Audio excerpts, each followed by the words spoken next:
Imagine a story that starts with a whisper in the dark, a secret buried under frost-covered pines where every step crunches with danger, and every shadow hides a truth nobody wants to face. This is the tale of four strangers drawn to a frozen mountain village chasing a mystery that could unravel them all. In the winter of 2023, a small village called Frosthollow sat nestled in the jagged arms of the Blackthorn Mountains. It was the kind of place where the wind howled like a warning, and the locals locked their doors before dusk. Nobody came to Frosthollow unless they had a reason or no choice. That's where Clara, Ethan, Lila, and Amos found themselves, each stepping off a rickety bus into the biting cold, their breath fogging the air like ghosts. Clara was a journalist, sharp-eyed and stubborn, with a notebook full of questions about a missing hiker named Thomas Reed. Ethan, a quiet carpenter, had come looking for his brother, who'd vanished in these mountains a year ago. Lila, a painter with a nervous laugh, was chasing a dream she couldn't explain, a vision of a glowing figure in the snow. And Amos, a grizzled old hunter, knew these woods better than anyone, but even he felt uneasy about the job he'd been hired for, to guide these three to an old cabin deep in the pines. The villagers whispered about that cabin. They said it was cursed, that strange lights flickered in its windows at night, that anyone who went too close didn't come back the same. Clara didn't believe in curses, but when she saw the way Amos gripped his rifle, she felt a knot in her stomach. Ethan kept his head down, but his hands shook as he adjusted his pack. Lila sketched the snowy peaks in her notebook, her fingers trembling not just from the cold. Amos led the way, his boots crunching through the snow, muttering about how they should have stayed in town. The path to the cabin was narrow, winding through trees that seemed to lean in, their branches clawing at the sky. The air grew colder, the silence heavier, broken only by the occasional snap of a twig or the distant howl of a wolf. Clara tried to ask Amos about Thomas Reed, but he just grunted, "Keep moving." Ethan whispered to Lila that he'd seen something, a shadow darting between the trees, but she brushed it off, saying it was just her imagination. Still, her eyes kept flicking to the woods. By dusk, they reached the cabin. It was a sagging, weathered thing, its windows dark and its door slightly ajar, creaking in the wind. Inside, the air smelled of damp wood and something sour, like old fear. Clara found a torn photograph on the floor, Thomas Reed, smiling, next to a woman none of them recognized. Ethan's voice cracked as he said it looked like his brother's handwriting on the back. "Don't trust the light," Lila gasped, pointing to her sketchbook. She'd drawn the same woman from her dream, glowing faintly, standing in snow. Amos lit a fire, but the warmth didn't touch the chill in their bones. Outside, the wind screamed, and something scratched at the cabin walls. The scratching grew louder, like nails dragging across wood, and Clara's heart thudded so hard she thought it might crack her ribs. She glanced at the others, their faces pale in the firelight. Ethan clutched a pocket knife, his knuckles white. Lila's eyes were wide, her sketchbook pressed to her chest like a shield. Amos stood by the door, rifle in hand, listening. "It's just the wind," he said, but his voice was too tight to believe. He cracked the door open, peering into the dark. Snow swirled in, and for a second Clara thought she saw a shape, tall, thin, glowing faintly, before Amos slammed the door shut. "Stay inside," he growled. Clara wasn't one to sit still. She started searching the cabin, her flashlight beam cutting through the gloom. There were old cans of food, a rusted lantern, and a stack of letters tied with twine. She untied them, her fingers fumbling, and read the top one. It was from Thomas Reed to someone named Eliza, dated 2 years ago. "The lights call to me at night. I can't stop following them. Don't come looking." Clara's stomach twisted. She handed the letter to Ethan, who read it and went still, his face draining of color. "That's my brother's handwriting," he whispered. "He was here." Lila, still clutching her sketchbook, spoke up. "I saw her, Eliza, in my dream. She was glowing, like she wasn't human." Her voice shook, and Clara wanted to tell her to stop talking nonsense, but the scratching outside hadn't stopped, and now it sounded like footsteps circling the cabin. Amos told them to stay put and stepped outside, his rifle raised. The door thudded shut behind him, and for a moment, there was only silence. Then a scream, sharp, raw, and unmistakably Amos's. Clara lunged for the door, but Ethan grabbed her arm. "Don't," he said, his eyes wild. "We don't know what's out there." Lila was crying now, muttering about the glowing woman. Clara shook free of Ethan and yanked the door open.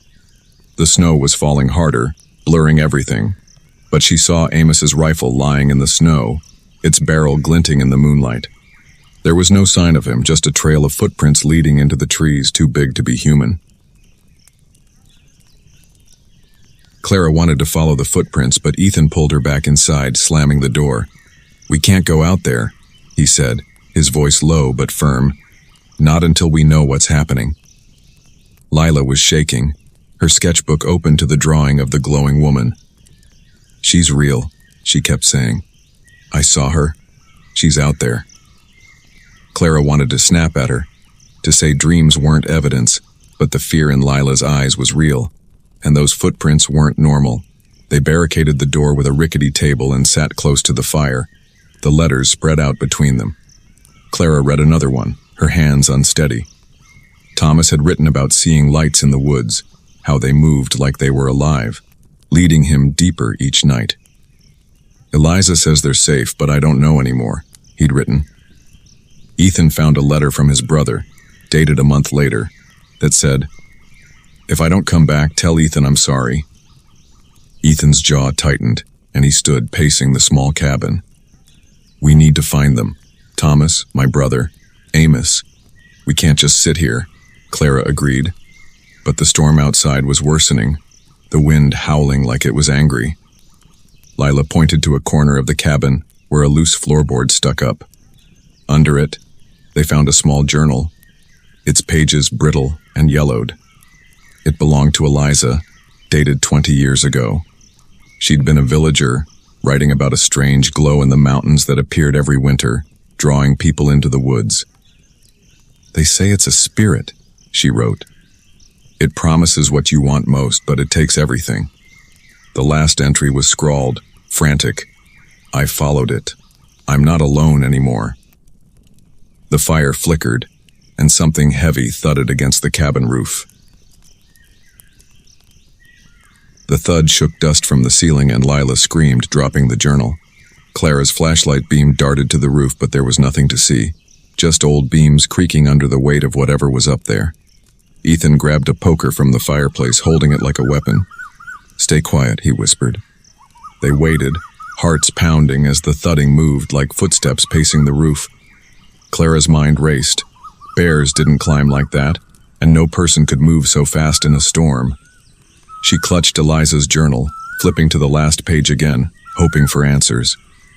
There was a crude drawing of a figure, tall and glowing, with eyes like burning coals. Lila whimpered, pointing at it. "That's her." The footsteps stopped, and for a moment, the only sound was the fire crackling. Then a voice, soft, almost musical, came from outside. "Come out," it said. "I can give you what you want." Clara's blood ran cold. Ethan gripped the poker tighter, shaking his head. Lila stared at the door, her face a mix of fear and something else, longing. "It's her," she whispered. "She knows what I need." "Don't listen," Clara snapped, grabbing Lila's arm. "It's a trick." But Lila's eyes were glassy, like she was already half gone. The voice came again, closer now, seeping through the walls. "Clara, I know where Thomas is. Ethan, your brother's waiting. Lila, I can make your dreams real." Ethan lunged for the door, but Clara tackled him, pinning him to the floor. "It's lying," she hissed. The voice laughed, low and chilling, and the scratching started again, now at the windows. The scratching clawed at their nerves, relentless, like the thing outside was testing every inch of the cabin. Clara kept her grip on Ethan, who was breathing hard, his eyes darting to the door. Lila sat frozen, her sketchbook open to that glowing figure, her lips moving silently like she was answering the voice. Clara dragged Ethan to the center of the room, away from the walls. "We need a plan," she said, trying to sound braver than she felt. She flipped through Eliza's journal, searching for anything useful. One entry mentioned a cave nearby where the glow was strongest. "It's where they go," Eliza wrote. "Once you see it, you can't look away." Ethan shook his head. "We're not going to a cave. We need to get out of here, back to the village." But the storm was a wall of white outside, and Amos's footprints had already been swallowed by snow. Clara wasn't sure they'd make it 10 steps. Lila spoke up, her voice small. "What if it's not lying? What if it knows where they are?" Clara wanted to shake her, but the desperation in Lila's eyes stopped her. She knew that kind of hope, the kind that makes you believe in impossible things. The scratching stopped and the silence was worse. Then the door rattled hard, like something was trying to push through. Ethan stood, poker raised, but Clara grabbed the journal and read aloud. "The glow hates iron. Keep it close." She scrambled to the fireplace, grabbing the iron tongs. The door rattled again and that voice whispered, "You can't hide forever." Clara shoved the iron tongs into Ethan's hands, her pulse racing. "Hold this," she said. "If Eliza's right, it might keep that thing away." Ethan nodded, his face grim, but he gripped the tongs like a lifeline. Lila was still staring at the door, her fingers tracing the sketch of the glowing woman. The rattling stopped, but the air felt heavier, like the cabin was holding its breath. Clara rifled through the journal, finding a map sketched in the back, a rough outline of the woods with a cave marked in red ink. "This is where we need to go," she said, pointing. "If Thomas and your brother are anywhere, it's there." Ethan shook his head. "That's crazy. We're not chasing some ghost story into a cave." But his voice wavered, and Clara knew he was thinking of his brother. Lila stood, her eyes bright with a strange determination. "I'm going," she said. "I need to know."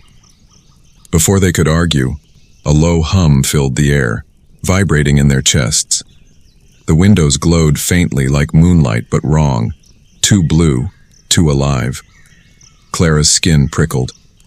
"We can't stay here," she said. "It's coming for us." They grabbed their coats, Clara tucking the journal into her pocket. Ethan held the iron tongs. Lila clutched her sketchbook, and they pushed the table away from the door. The storm had eased, but the woods were too quiet, the snow glittering under that strange blue light. The cave was a mile away, according to the map. Clara led the way, her flashlight beam shaking. Halfway there, they found Amos's coat, torn and bloody, hanging from a tree. The sight of Amos's coat stopped them cold. It dangled from a low branch, shredded like something had clawed through it, the snow beneath stained dark. Clara's stomach churned, but she forced herself to step closer, shining her flashlight. There was no body, no tracks, just the coat and that awful silence. Ethan's voice was hoarse. "We should go back." But the cabin was no safer, and they all knew it. Lila was trembling, her sketchbook clutched so tight her knuckles were white. "He's gone," she whispered, "like the others." Clara didn't want to think about what others meant. She pulled the journal out, checking the map again. The cave was close, maybe a 10-minute walk. "We keep moving," she said, trying to sound sure. "Whatever's out here, we need answers." The woods felt alive now, the trees casting shadows that seemed to shift when they weren't looking. That blue glow pulsed faintly, like a heartbeat, guiding them toward the cave. Ethan gripped the iron tongs, his eyes scanning the dark. Lila kept muttering about her dream, about the glowing woman promising answers. Clara wanted to tell her to shut up, but the fear in Lila's voice was too raw. They reached the cave's mouth, a jagged scar in the mountainside. The air inside was damp, heavy with the smell of earth and something sharp, like ozone. Clara's flashlight caught glints of crystal on the walls, reflecting that eerie blue light. Deep inside, something moved, a shadow, tall and glowing. The shadow in the cave didn't move like a person. It glided, its edges shimmering like heat off pavement. Clara froze, her flashlight trembling in her hand. Ethan stepped in front, iron tongs raised, his breath coming in sharp bursts. Lila gasped, her sketchbook falling to the ground, open to that drawing of the glowing woman. "Don't look at it," Clara whispered, remembering Eliza's journal. But Lila was already staring, her face slack, like she was caught in a trance. The shadow hummed, that same low vibration they'd felt in the cabin, and the air grew colder, tightening around them. "Who are you?" Clara called, her voice echoing off the cave walls. The shadow didn't answer, but the hum grew louder, and Clara felt a tug in her chest, like something was pulling at her thoughts. She saw flashes, Thomas Reed's face, Ethan's brother laughing, a woman with glowing eyes. She shook her head, trying to clear it. Ethan swung the tongs, and the shadow flinched, its glow dimming. "Stay back!" he shouted. The hum faltered, and Lila blinked, snapping out of her daze. She scrambled for her sketchbook, tears streaming down her face. "It's her," she said. "It's Eliza." Clara grabbed the journal, flipping to a page about the glow. "It feeds on want," Eliza had written. "It knows what you need and uses it." Clara's mind raced. Thomas wanted truth. Ethan wanted his brother. Lila wanted her dreams to mean something. The shadow was playing them, drawing them in. "We need to get out," Clara said, but the cave entrance was gone, sealed by a wall of shimmering light. The shimmering wall pulsed like a living thing, blocking the way out. Clara's flashlight flickered, then died, leaving only the blue glow from the shadow and the crystals. Ethan banged the iron tongs against the wall, but they sparked and bounced off, useless. Lila was crying softly, clutching her sketchbook like it could save her. Clara's mind was spinning, but she forced herself to focus. "It's using us," she said, holding up the journal. "Eliza said it feeds on what we want. We have to stop wanting." Easier said than done. Clara's own need to find Thomas was burning in her chest, and she could see it in Ethan's eyes, the desperation for his brother. The shadow glided closer, its form sharpening into a woman's shape. Eliza, or something wearing her face. Her eyes glowed like embers, and her voice was that same musical whisper. "I can give you everything," she said. "Thomas is here. Your brother's waiting. Lila, your art can live forever." Lila stepped forward, her face soft, like she was sleepwalking. Clara grabbed her, pulling her back. "Don't listen," she snapped. She shoved the journal into Ethan's hands. "Read it. Find something we can use." Ethan scanned the pages, his hands shaking. "It says iron weakens it, but only if you reject what it offers." He looked at Clara, his eyes pleading. "How do we do that?" Clara didn't know, but she gripped the iron tongs with him, the metal cold against her skin. The shadow laughed, and the cave walls started to close in. The walls groaned, dirt and rock crumbling as the cave seemed to shrink. Clara's heart pounded. She could feel the shadows pull, like fingers in her mind, promising answers about Thomas. She pushed it away, focusing on the cold iron in her hands. Ethan was muttering to himself, rejecting the vision of his brother. Lila was harder to reach, her eyes locked on the glowing figure. "Lila, snap out of it," Clara shouted, shaking her. Lila blinked, tears spilling, and whispered, "I just want my art to matter." Clara softened, but only for a second. "It already does. Don't let that thing use it." The shadow, Eliza, glided closer, her glow brighter, her voice sharper. "You can't fight me. I am what you need." But Clara noticed the crystals on the walls dimming where the iron tongs were closest. She nudged Ethan, pointing. "It's working." They moved together, holding the tongs out, driving the shadow back. Its form flickered, Eliza's face twisting into something less human, all sharp angles and burning eyes. The hum became a screech, and the shimmering wall cracked, letting in a gust of cold air. Lila grabbed her sketchbook, ripping out the drawing of Eliza and tearing it in half. The shadow screamed, its glow stuttering. "Run!" Clara yelled. They scrambled toward the crack in the wall, the cave shaking around them. Behind, The shadow's screech grew louder, chasing them into the snow. The snow stung their faces as they stumbled out of the cave, the shadow's screech echoing in their ears. The storm had calmed, but the blue glow still pulsed behind them, weaker now. Clara clutched the journal, her breath ragged. Ethan held the iron tongs, his eyes scanning the dark. Lila was sobbing, her torn sketchbook pressed to her chest. "We're not safe yet," Clara said, her voice hoarse. The woods were too quiet, the trees looming like silent judges. The path back to the village was buried under fresh snow, but Clara remembered the map in the journal. "This way," she said, pointing toward a faint trail. They moved fast, the cold biting through their coats. Ethan kept looking back like he expected the shadow to follow. "What was that thing?" he asked, his voice low. Clara didn't have an answer, but the journal's words stuck with her. "It feeds on want." Whatever it wasn't gone. It was waiting. Lila stopped suddenly, pointing at the snow. Footprints. Human. Fresh. Leading toward the village. "Amos?" she whispered. Clara shook her head. The prints were too small, too deliberate.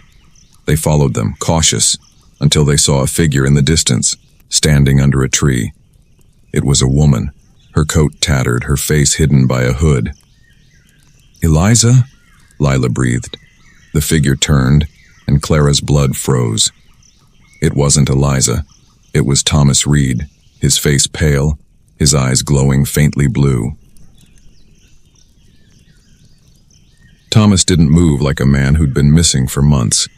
He stood too still, his head tilted like he was listening to something they couldn't hear. Clara's flashlight caught his face, gaunt, almost translucent, with that eerie blue glow in his eyes. Ethan took a step forward, whispering, "Is that—" "It's not him," Clara said, grabbing his arm. "Not anymore." The journal's warning screamed in her mind. It takes everything. Thomas, or whatever he was now, smiled, a slow, unnatural stretch of his lips. "You found me," he said, his voice layered like two people speaking at once. Lila backed away, tripping over a root. "What's wrong with him?" she whimpered. Clara didn't know, but she could feel the same pull from the cave, weaker, but still there, tugging at her need to understand. She shook it off, holding the journal tighter.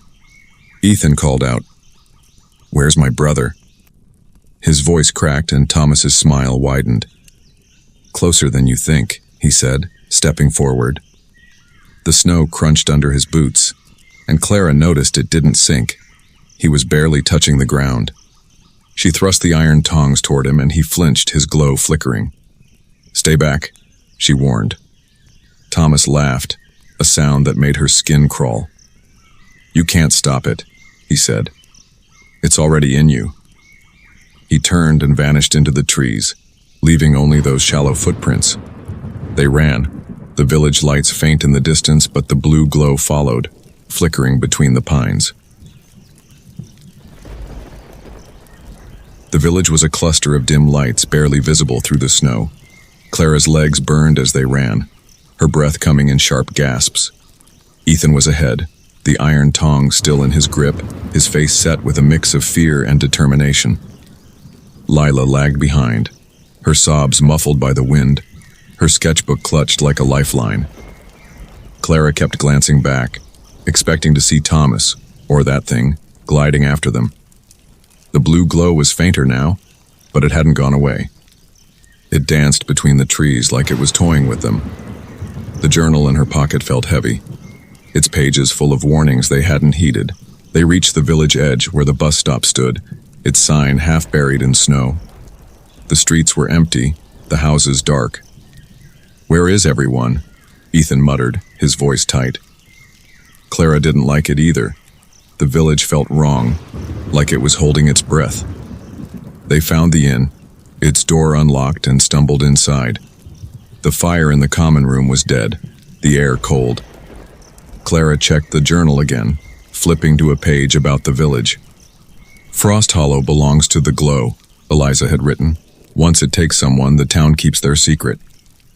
A creak came from upstairs and Lila froze. "Someone's here," she whispered. Ethan raised the tongs and Clara grabbed a fire poker from the hearth. They climbed the stairs, the wood groaning under their feet, and found a door ajar at the end of the hall. Inside was Amos sitting on a bed, his eyes glowing that same unnatural blue.